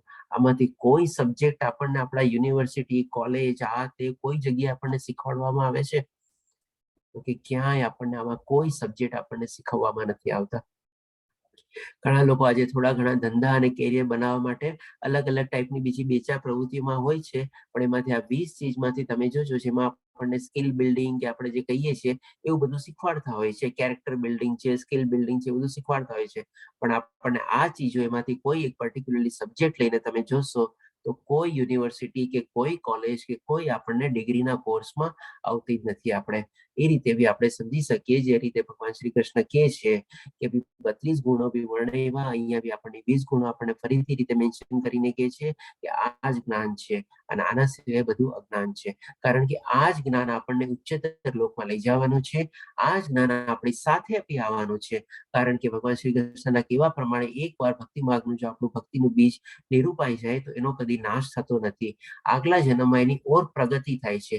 પ્રગતિ કેવી રીતે થાય? જ્યારે એ જ્ઞાન સાથે આવ્યું હોય તો જ પ્રગતિ થાય ને. જો પહેલેથી આપણે મીંડેથી શરૂ કરવાનું હોય તો પ્રગતિ કેવી રીતે થાય? અને બીજનો નાશ નથી થતો એનો પણ મતલબ તો એ જ છે ને કે કેરી ફોરવર્ડ થાય છે. આપણા જે ભક્તિ માર્ગમાં જે આપણે બધા ગુણો જે કેળવેલા હોય આ જન્મમાં, કદાચ હોઈ શકે આપણને આ જન્મમાં મોક્ષ ન મળે, પણ એનાથી આવતા જન્મમાં પણ આપણને ઉચ્ચતર કુટુંબમાં, ઉચ્ચતર જે ભગવાન શ્રી કૃષ્ણ વર્ણવે છે એમાં એનો જન્મ થાય છે અને ત્યાંથી પછી ફરીથી પાછી એની યાત્રા એ શરૂ કરે છે. આ રીતે ભગવાન શ્રી કૃષ્ણ આપણને અહીંયા સમજાવે છે. તો આ જ ચીજ આપણે જ્ઞાન છે આને જ કહેવાય છે. અને આ જ આપણી સાથે આવવાનું છે અને એ જ આપણની પ્રગતિ કરવાનું છે, એ જ આપણને ઉચ્ચતર લોકમાં લઈ જવાનું છે. એટલા માટે આપણે આને જ્ઞાન તરીકે આપણે લેવું જ જોઈએ. આપણે આના સિવાય આપણે કોઈ છૂટકો નથી. અને બાકી બધું જે ભૌતિક દુનિયાનું જ્ઞાન, ડિગ્રીઓ જે બધું કહીએ છીએ આપણે સો કોલ્ડ જ્ઞાન, આપણે એ બધું આપણે બેકાર છે. કાંઈ આપણી સાથે આવવાનું નથી. એટલે કે અજ્ઞાન રૂપી છે. જે સાથે આવવાનું ન હોય, જે કામનું ન હોય, એ અજ્ઞાન જ થઈ ગયું ને. પછી એને જ્ઞાન કહેવાય જ કેવી રીતે? આપણે તો આ રીતે આપણે સમજવાનું આપણે છે. આ બહુ સરસ મજાના શ્લોક છે. આપણે 5 શ્લોક ભગવાન શ્રી કૃષ્ણ એક સાથે લે છે અને એક સાથે આપણને સમજાવવાની કોશિશ કરે છે કે આ જ બધું કે છે કે આ બધાને હું જ્ઞાન તરીકે ઘોષિત કરું છું અને આના સિવાય જે કંઈ છે બધું આપણે અજ્ઞાન છે. આપણે તો હવે આપણે સમજી ગયા કે ભાઈ જ્ઞાન અને અજ્ઞાન કોને કહેવાય અને કેવી રીતે કયું જ્ઞાન આપણે કેળવવું જોઈએ કે જે આપણને પ્રગતિ કરાવે અને આપણને ઉચ્ચતર લોકમાં લઈ જાય. બાકી બધું આપણે ગમે તેટલું જ્ઞાન મેળવી લઈએ, આપણને કાંઈ કામમાં નથી આવવાનું. કોઈ આપણે ઉચ્ચતર લોકમાં આપણને કે પ્રગતિ કરવામાં આપણને મદદરૂપ નથી થવાનું. આપણને હોઈ શકે આ ભૌતિક દુનિયામાં થોડા ઘણા પૈસા કેળવવા માટે કે થોડું ઘણું આપણને અભિમાન કેળવવા માટે અથવા તો અહંકાર કેળવવા માટે મદદ કરશે, કીર્તિ મેળવવામાં મદદ કરશે, નેમ ફેમ સ્ટેટસ મેળવવામાં આપણને મદદ કરશે, પણ આપણી સાથે નહીં જાય. અને એ પણ શું, બધા લોકોને પોતપોતાના મતલબથી હોય છે. જેવી રીતે મતલબ પૂરો થઈ ગયો પછી એ બી કોઈ કઈ આપણને કઈ કામમાં નથી આવવાનું. આપણે આ રીતે ભગવાન શ્રી કૃષ્ણ આપણને, આ તો આપણે અહીંયા ત્રીજો વિભાગ કમ્પ્લીટ થાય છે. હવે આપણે ચોથો વિભાગ લેશું જેમાં આપણે 13 થી 19 શ્લોક કવર કરશું. એમાં ભગવાન શ્રી કૃષ્ણ કહેશે કે ભાઈ આ બધું જ્ઞાન મેળવીને, એટલે કે 20 ચીજ જે ભગવાન શ્રી કૃષ્ણ કીધી, આપણે દરેક એના સબ્જેક્ટ ઉપર મેન્શન કરી લેવાનું અને ઊંડું ને ઊંડું જ્ઞાન આપણે કેળવવાની કોશિશ કરવાની છે આપણે. અને આ બધા તમે જોજો જે 32 ગુણમાંથી જે સ્વના જે 20 ગુણ હતા એમાં બધી ચીજ એમાં કવર થઈ જાય છે આપણે એમાં. તો આ રીતે હવે ભગવાન શ્રી કૃષ્ણ કહે છે કે આ બધું જ્ઞાન મેળવીને એનું લક્ષ્ય શું છે? એટલે કે જ્ઞાન અને જ્ઞેય એ બે ચીજ અર્જુનના પ્રશ્ન હતા, 6 પ્રશ્નમાંથી એનો પણ પ્રશ્નનો ભગવાન શ્રી કૃષ્ણ હવે જવાબ આપશે આપણને 13 થી 19 શ્લોકમાં. આપણે તો હવે આપણે જોઈએ કે 13મા શ્લોકમાં ભગવાન શ્રી કૃષ્ણ સૌથી પહેલા કહે છે કે હવે હું જ્ઞેય વિશે કહીશ જે જાણીને તું બ્રહ્મનું નિત્ય આસ્વાદન કરી શકીશ. આ બ્રહ્મ અથવા આત્મા અનાદિ છે તથા મારે આધીન છે. તે આ ભૌતિક જગતના કાર્યકરણથી પર છે. એટલે કે ભગવાન શ્રી કૃષ્ણ સંક્ષેપમાં સમજાવી દે છે કે આ બધું જે ભગવાન બ્રહ્મ જે છે એ બધું અનાદિ છે અને મારે આધીન છે. અને આ બધું જે આપણે ભૌતિક દુનિયાના જે કંઈ પણ આપણે કાર્યકરણ ને બધું જે કરીએ છીએ એનાથી કોઈ આપણે એનાથી એને નિસ્બત નથી, એનાથી અલિપ્ત છે. આપણે બ્રહ્મ અને બ્રહ્મના જ્ઞાતા, આપણે ક્ષેત્રજ્ઞ જ્ઞાતા એટલે કે પરમાત્મા, પરમેશ્વર. આપણે ભૌતિક દુનિયાનું જે કંઈ આપણે જ્ઞાન કરીએ છીએ, જે કંઈ આપણે ક્રિયાઓ બધી કરીએ છીએ એ બધાથી અલિપ્ત છે. એને કોઈ એની સાથે લેવા દેવા છે નહીં. આપણે આ રીતે ભગવાન શ્રી કૃષ્ણ અહીંયા પહેલા આપણને સમજાવે છે 13મા શ્લોકમાં. પછી 14મા શ્લોકમાં કહે છે તેમના એટલે કે ભગવાન શ્રી કૃષ્ણના અથવા તો પરમાત્માના કે જે બધા ક્ષેત્ર અને ક્ષેત્રજ્ઞના જ્ઞાતા છે. એ રીતે શ્રીહસ્ત એટલે કે એમના હાથ, ચરણ એટલે કે પગ, નેત્ર એટલે આંખ, મસ્તક એટલે કે માથું અને મુખ એટલે કે મોઢું અને કર્ણો એટલે કે કાન. એટલે કે આ બધી ભગવાન શ્રી કૃષ્ણ આપણને જ્ઞાનેન્દ્રિયો અને કર્મેન્દ્રિયો બી એમાં વર્ણવે છે, મેન્શન કરીને, એટલે કે ઉલ્લેખ રીતે આપણને સમજાવવા માટે કોશિશ કરે છે કે સર્વત્ર વ્યાપક છે. એટલે કે બધી રીતે ભગવાન શ્રી કૃષ્ણ એની જ્ઞાનેન્દ્રિયો અને કર્મેન્દ્રિયોથી વ્યાપક થયેલા છે. એ રીતે પરમાત્મા સર્વ વસ્તુમાં અવસ્થિત છે. એટલે કે બધી ચીજમાં ભગવાન શ્રી કૃષ્ણનો વાસ થયેલો છે અને એ પણ એમના પૂર્ણ વાસ થયેલો છે. કેમની કે આમ છે, એવી રીતે છે, ઓલી રીતે છે, એમની ક્યાંય. એટલે કે સંપૂર્ણ રીતે ભગવાન શ્રી કૃષ્ણનો બધી ચીજમાં વાસ થયેલો છે. એ રીતે પહેલા ભગવાન શ્રી કૃષ્ણ આપણને સમજાવે છે. પછી હવે ભગવાન શ્રી કૃષ્ણ કહે છે 15મા શ્લોકમાં પરમાત્મા આ સર્વ ઇન્દ્રિયો ભગવાન શ્રી કૃષ્ણ મેન્શન બી કરી એમાં કે જ્ઞાનેન્દ્રિયો બી આવે, કર્મેન્દ્રિયો બી આવે. એટલે કે સર્વ ઇન્દ્રિયોના આદિ સ્ત્રોત છે. એટલે કે ભગવાન શ્રી કૃષ્ણ થકી જ આ બધી કર્મેન્દ્રિયો અને જ્ઞાનેન્દ્રિયો આપણને મળેલી છે. એ જ એના સ્ત્રોત છે. છતાં તેઓ ઇન્દ્રિય રહિત છે. હવે આ ચીજ શું કામ ભગવાન શ્રી કૃષ્ણ અહીંયા કહે છે કે ભાઈ આપણને જે ઇન્દ્રિયો મળેલી છે, જ્ઞાનેન્દ્રિયો અને કર્મેન્દ્રિયો, આને આપણે બે રીતે સમજી લઈએ.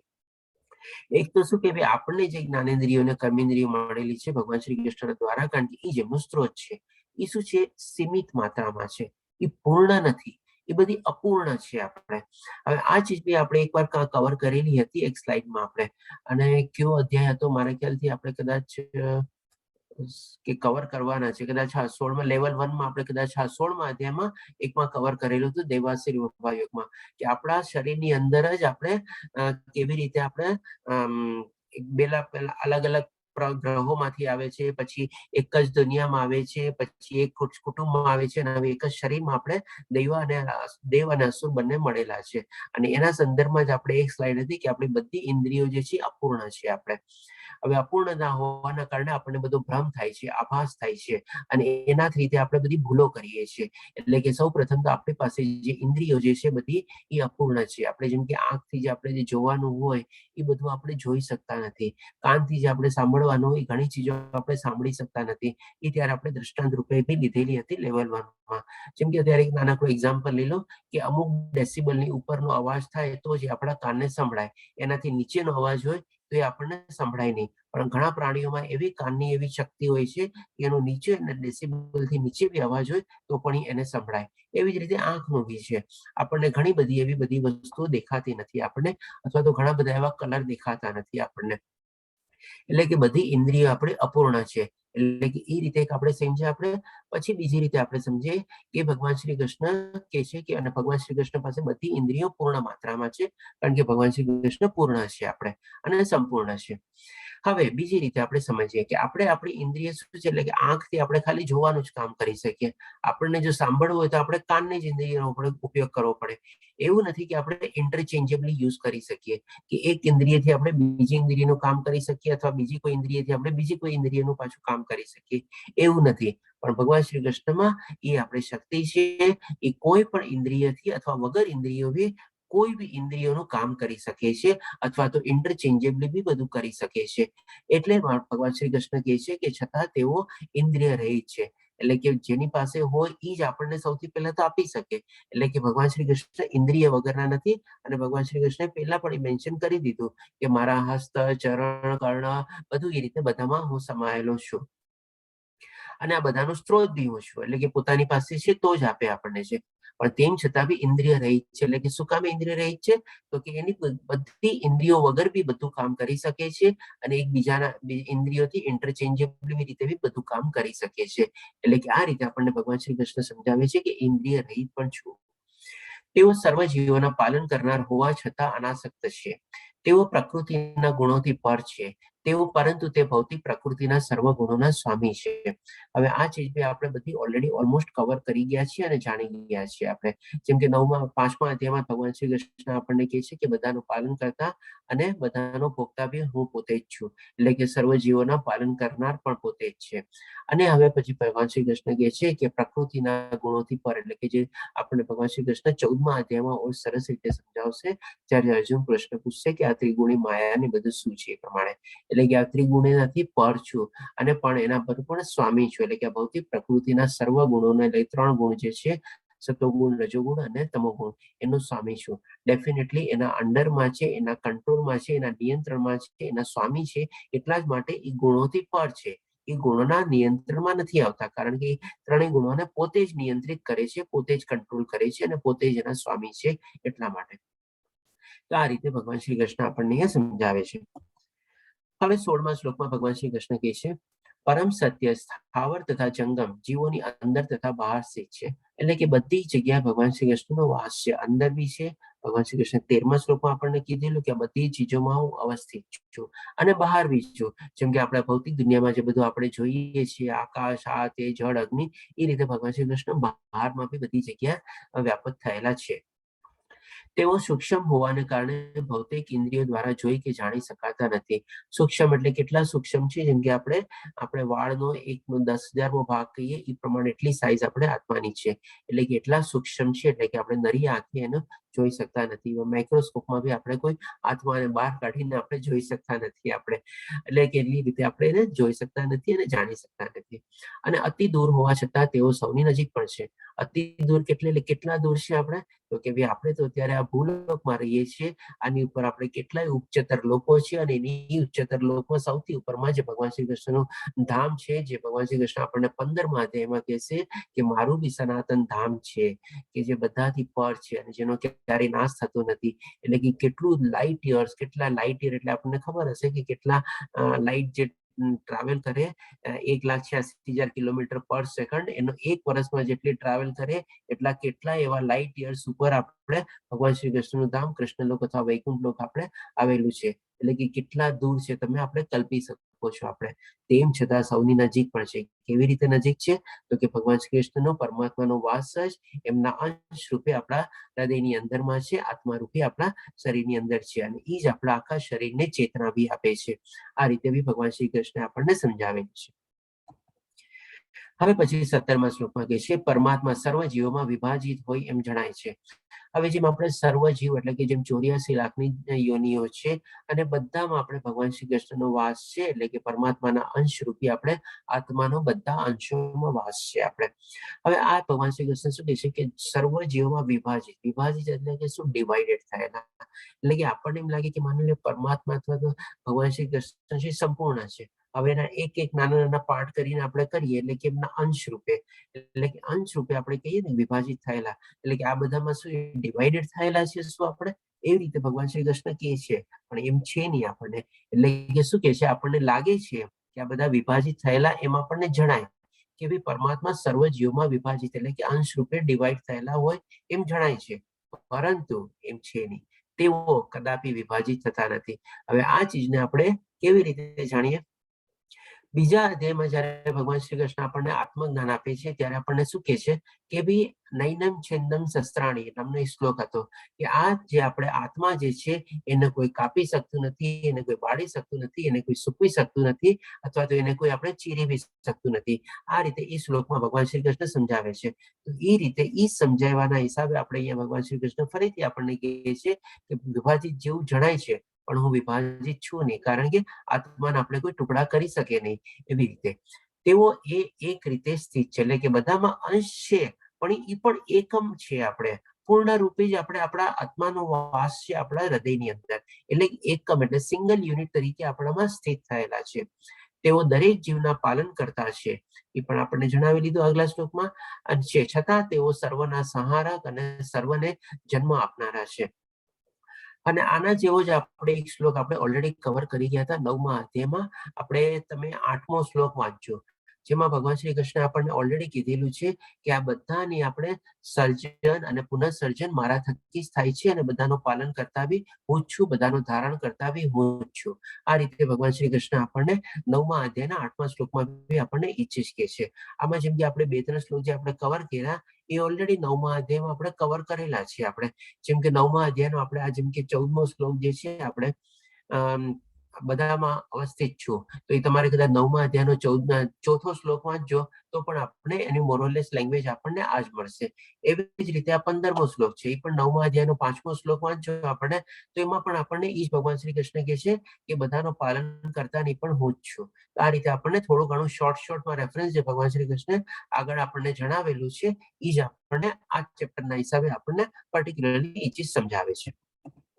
અને આ 17મો શ્લોક છે એ પણ આપણે 9મા અધ્યાયના 8મા શ્લોકમાં આપણે આ ચીજ સમજી ગયા છીએ આપણે. હવે 18મા શ્લોકમાં ભગવાન શ્રી કૃષ્ણ કહે છે આપણને કે તેઓ સર્વ પ્રકાશમાં વસ્તુઓના પ્રકાશના સ્ત્રોત છે. આ ચીજ આપણને ભગવાન શ્રી કૃષ્ણ 10મા અધ્યાયમાં બી કીધેલી છે કે ભાઈ સૂર્યનો જે પ્રકાશ છે એ પણ હું જ છું, એ પણ મારા થકી જ આવે છે. આ પણ ભગવાન શ્રી કૃષ્ણ આપણને કીધેલું છે. એટલે કે તેઓ સર્વ પ્રકાશમાં વસ્તુઓના પ્રકાશના સ્ત્રોત છે, તેઓ ભૌતિક અંધકારથી પર છે. ડેફિનેટલી આપણે આપણો એકમાત્ર સોર્સ શું છે પ્રકાશ મેળવવાનો? તો કે સૂર્ય. જો સૂર્ય ન હોય તો આપણને પ્રકાશ ક્યાંથી મળે? આજે બધી આપણે જે સો કોલ્ડ જે આપણે લાઇટો ને બધું જે છે એ પણ આપણે કહી શકીએ ને અલ્ટિમેટલી નો સોર્સ સૂર્યના પ્રકાશમાંથી જ આવે છે. આજે ઘણા બધા આપણે સોલાર હીટર, સોલાર આ બધું વાપરીએ છીએ આપણે. એટલે કે આપણે દુનિયા જે છે ભૌતિક દુનિયા જો ઈ ન હોય તો અંધકારમય જ છે આપણે, અને ભગવાન શ્રી કૃષ્ણ તો એનાથી પર છે, એનાથી ઉપર છે. એટલે કે ભગવાન શ્રી કૃષ્ણ એ રીતે સમજાવે છે કે તેઓ આ ભૌતિક અંધકારથી પર છે આપણે, અને આ ભૌતિક અંધકારમાં પ્રકાશ કોણ આપે છે? તો કે સૂર્ય આપે છે. અને સૂર્યનો સ્ત્રોત કોણ છે? પ્રકાશનો સ્ત્રોત તો કે ભગવાન શ્રી કૃષ્ણ પોતે છે. અને અગોચર છે તેઓ જ્ઞાન છે, જ્ઞાનના વિષય છે અને જ્ઞાનના લક્ષ્ય છે. એટલે કે આ બધી ચીજ આપણે જાણીએ છીએ એ બધું માની લો જ્ઞાન છે. હવે આ જ્ઞાન મેળવવાનું આપણું લક્ષ્ય શું? તો કે ભાઈ ભગવાન શ્રી કૃષ્ણના બારામાં અથવા પરમાત્માના બારામાં જાણવું એ આપણું લક્ષ્ય છે. એટલે કે જ્ઞાન પણ એ જ છે, જ્ઞાનનો વિષય પણ એ જ છે, અને જ્ઞાનનો વિષય જાણીને આપણે કોને માટે પ્રાપ્તિ કરવાની કોશિશ કરીએ છીએ, અથવા તો આપણું લક્ષ્ય શું છે? તો કે ભગવાન શ્રી કૃષ્ણ પાસે આપણે પાછું પહોંચવું, અથવા તો પરમાત્માની પ્રાપ્તિ. એટલે કે આપણું લક્ષ્ય પણ એ જ છે. એટલે આ રીતે ભગવાન શ્રી કૃષ્ણ કહે છે કે જ્ઞાન પણ હું જ છું, જ્ઞાનનો વિષય પણ હું જ છું, અને જ્ઞાનનું લક્ષ્ય પણ હું જ છું. અને તેઓ સૌના હૃદયમાં સ્થિત છે. એટલે કે આપણા હૃદયમાં ભગવાન શ્રી કૃષ્ણનો વાસ છે. હવે પછી છેલ્લા શ્લોકમાં આપણને કહે છે 19મા શ્લોકમાં આજના ચોથા વિભાગમાં કે આ પ્રમાણે મેં કર્મ ક્ષેત્ર, શરીર, જ્ઞાન તથા જ્ઞેયનું સંક્ષિપ્ત વર્ણન કર્યું છે. આને કેવળ મારા ભક્તો જ પૂર્ણપણે સમજી શકે છે અને એ રીતે મારા ભાવ સ્વરૂપને પામે છે. હવે આ બધી ચીજનું જ્ઞાન આપણને ક્યારે આવે? જ્યારે આપણે ભગવાન શ્રી કૃષ્ણ બારામાં જાણવાની કોશિશ કરીએ. જેમ આપણે જોયું ને, અલગ અલગ લેવલમાં આપણે જીવતા હોઈએ. જેમ આપણે વિજ્ઞાનમય લેવલ સુધી પહોંચીએ, એટલે કે ભગવાન શ્રી કૃષ્ણની બારામાં આપણે જાણવાની કોશિશ કરીએ, એના બારામાં જ્ઞાન મેળવવાની કોશિશ કરીએ. જેમ ભગવાન શ્રી કૃષ્ણ 7મા અધ્યાયમાં કીધેલું છે કે 4 પ્રકારના ભક્તો જે કે છે, જેમાં લોકો મારી બારામાં મારી પૂજા કરે છે તો મારી ભક્તિ કરે છે. એ 4 પ્રકારમાં એક પ્રકાર એવો છે કે જે એક તો સંપૂર્ણ જ્ઞાની હોય છે, એ તો ડેફિનેટલી કરે જ છે. અને એક પ્રકાર ભગવાન શ્રી કૃષ્ણ જણાવે છે કે જેને મારા બારામાં જિજ્ઞાસા પ્રગટે છે, અથવા તો ઇંતેજારી થાય છે કે શું છે આ બધું જ્ઞાન, કેવી રીતે છે, હું કોણ છું, શરીર શું છે, આત્મા શું છે, ભગવાન કોણ છે, કેવી રીતે આ સૃષ્ટિનું બધું સર્જન થયું. આ બધી જયારે જિજ્ઞાસા ઉપની છે, એના મનમાં જાણવાની આપણે ઇંતેજારી થાય છે, ત્યારે આપણે વિજ્ઞાનમય લેવલમાં આપણે કહી શકીએ જીવીએ છીએ. અને એ પણ એક આપણે ભક્તની કેટેગરી છે. બાકી 2 કેટેગરી બી છે, પણ એ શું છે, આપણે અર્થાર્થી અને અથવા તો ચિંતામાં અથવા દુઃખમાં હોય એ રીતે ભગવાનની પૂજા કરે છે, એટલે કંઈક ને કંઈક મેળવવા માટે. પણ ડેફિનેટલી જયારે આપણે વિજ્ઞાનમય થઈએ, એટલે કે આપણે એ રીતે જયારે ભગવાનનું આપણે જ્ઞાન મેળવવાની કોશિશ કરીએ અને પછી એમાં જયારે પ્રવૃત્ત થઈએ, ત્યારે જ આપણને આ બધી ચીજ છે ને સમજાય છે. બાકી અત્યાર સુધી તો એક સિમ્પલ એક્ઝામ્પલ લઈએ, આપણે જ્ઞાન કોને સમજતા હતા? જ્ઞાન આપણે સમજતા હતા કે ભાઈ આ બધી આપણે જેટલી ડિગ્રીઓ મેળવેલી હોય એ બધું જ્ઞાન. જેટલી મોટી ડિગ્રી, જેટલા મોટા અક્ષરો વધારે એના વિઝિટિંગ કાર્ડમાં આપણે તરત કહેતા, હા ભાઈ ભણેલો ગણેલો વધારે લાગે છે, જ્ઞાની માણસ છે. આપણે કોઈ એવું પૂછ્યું છે કે ભાઈ એને આધ્યાત્મિક પ્રગતિ કેટલી કરી છે, એનું જીવન જીવવાની પ્રક્રિયા કેવી છે, જીવન શૈલી કેવી છે, આપણે કોઈ ઈ જાણવાની કોશિશ કરી છે? આપણે કોઈ જાણવાની કોશિશ નથી કરી. આપણે તો જયારે આપણે એ રીતે બધું જાણવાની કોશિશ કરીએ, જાણવાની કોશિશ આપણે ક્યારે કરીએ? જયારે આપણે ભગવાનના બારામાં જાણવાની કોશિશ કરી હોય, ત્યારે આપણને ખબર પડી જાય કે ભાઈ ઓકે, આ બધી તો ડિગ્રી ઓછી છે, પણ એનું આધ્યાત્મિક જીવન કેવું છે એ તો મને કે, એની જીવન જીવવાની કાર્યપ્રણાલી કેવી છે એ મને કે, ત્યારે આપણે એનું મૂલ્યાંકન કરી શકીએ કે ભાઈ આપણે હા, આ માણસ કેવો છે ને કેવી રીતે જીવે છે ને બધું. એના આચાર શું છે, એનું આચરણ શું છે, એના શિસ્તો શું છે, એને લાઈફના પ્રિન્સિપલ શું છે, એ બધું જયારે આપણને ખબર પડે ત્યારે આપણે કહીએ કે ના ભાઈ આ માણસ સાચો ભણેલો ગણેલો છે. આ બધું ક્યારે આવે? જયારે આપણે ભક્ત રૂપમાં આપણે એડવાન્સ થયેલા હોઈએ, આપણે પ્રગતિ કરી હોય, થોડું ઘણું આપણે જાણવાની કોશિશ કરીએ, ત્યારે જ આપણને આ બધી ચીજ આપણને સમજાય કે ભાઈ અલ્ટિમેટલી જ્ઞાન શું છે, જ્ઞેય શું છે, આ શરીર શું છે. એટલે કે આ રીતે ભગવાન શ્રી કૃષ્ણ અહીંયા છેલ્લા શ્લોકમાં 19મા શ્લોકમાં કહે છે આપણને, જે ચોથો વિભાગ આપણે આજે સંપૂર્ણ કરવા જઈ રહ્યા છે, કે આ પ્રમાણે મેં કાર્ય ક્ષેત્ર એટલે કે શરીરના બારામાં આપણે જાણ્યા, 31 તત્વોની બારામાં જાણ્યા, આપણે જ્ઞાન તથા જ્ઞેયનું આપણે સંક્ષિપ્ત વર્ણન કર્યું કે ભગવાન શ્રી કૃષ્ણના બારામાં આપણને જ્ઞાન મળ્યું એ કેવી રીતે છે, બધાનો કેવી રીતે સ્ત્રોત છે, ઇન્દ્રિયોનો સ્ત્રોત છે, કર્મેન્દ્રિયોનો સ્ત્રોત છે, જ્ઞાનેન્દ્રિયનો સ્ત્રોત છે, બધાનો આપણને અંધકારને અજવાળું આપે છે એ રીતે બધાનો સ્ત્રોત છે. અને કેવળ માને રીતે ભગવાન શ્રી કૃષ્ણ કહે છે મારા ભક્તો જ પૂર્ણપણે સમજી શકે છે, અને એ રીતે તે મારા ભાવને પામી શકે છે. તો અહીં આજે આપણે ચોથો વિભાગ કમ્પ્લીટ થાય છે. આગળના જે આપણે 35મા શ્લોક સુધી છે, 16 શ્લોક આપણે કાલે કવર કરશું. એ પણ સરસ મજાના ઇન્ટરેસ્ટિંગ છે. આપણે તો અહીં આપણે એક સમરી સ્લાઇડ રીતે જોઈ લઈએ કે અર્જુને જે 6 પ્રશ્ન પૂછ્યા હતા એ ભગવાન શ્રી કૃષ્ણ અહીંયા સંક્ષિપ્તમાં બધા જવાબ આપણને આપી દીધેલા છે. પ્રકૃતિ એટલે કે ભૌતિક પ્રકૃતિ એટલે કે આપણે જે જોઈએ છીએ નેચર આપણે કહી શકીએ, એન્વાયરમેન્ટ કહી શકીએ એ. પછી પુરુષ એટલે કે આપણે પોતાના આપણા શરીર રૂપી જે છે આપણે જેને ભોગીએ છીએ આપણે એ રીતે. ક્ષેત્ર એટલે કે આપણે શરીરને આપણે ક્ષેત્ર કહી શકીએ. અને ક્ષેત્રજ્ઞ એટલે કે શરીરને જાણનાર, જેનો અંદર આપણે આત્મા જે છે આપણે ક્ષેત્રજ્ઞ થયો. અને એ બધાના આપણે ક્ષેત્રજ્ઞ જે છે આપણે એટલે કે ટોપ જ્ઞાતા આપણે પરમાત્મા અથવા પરમેશ્વર તરીકે જે છે જે બધા ક્ષેત્રોને અને બધાના જ્ઞાતા છે, જે આપણે એક એક્ઝામ્પલ દ્વારા બી આપણે સમજ્યા. અને જ્ઞાનમ એટલે કે જેમાં આપણે ભગવાન શ્રી કૃષ્ણ આપણને 5 શ્લોકમાં સમજાવ્યું, 20 ચીજ સમજાવી કે ભાઈ જ્ઞાન કોને કહેવાય છે, એટલે કે ક્ષેત્ર અને ક્ષેત્રજ્ઞની સમજને જ્ઞાન કહેવાય. અને આ રીતે બધું જ્ઞાન કેળવવાનું આપણું લક્ષ્ય શું છે, એટલે કે ધ્યેય શું છે, તો કે ભાઈ પરમાત્માની પ્રાપ્તિ કરવાનું આપણું લક્ષ્ય છે. તો અહીં આપણે આજનો 4 વિભાગ કમ્પ્લીટ થાય છે. આપણે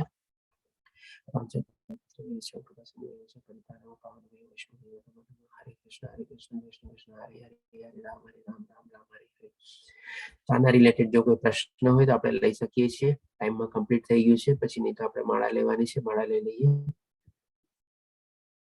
હરે કૃષ્ણ. કોઈ પ્રશ્ન?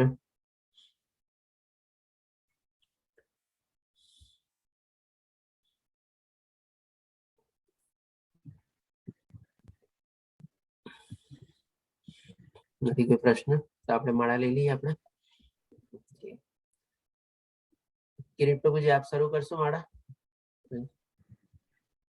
જી ધન્યવાદ.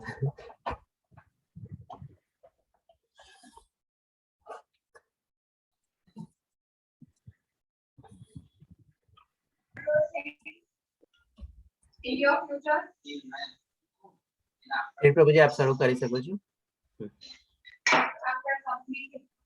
શ્રી કૃષ્ણ ચૈતન્ય હરે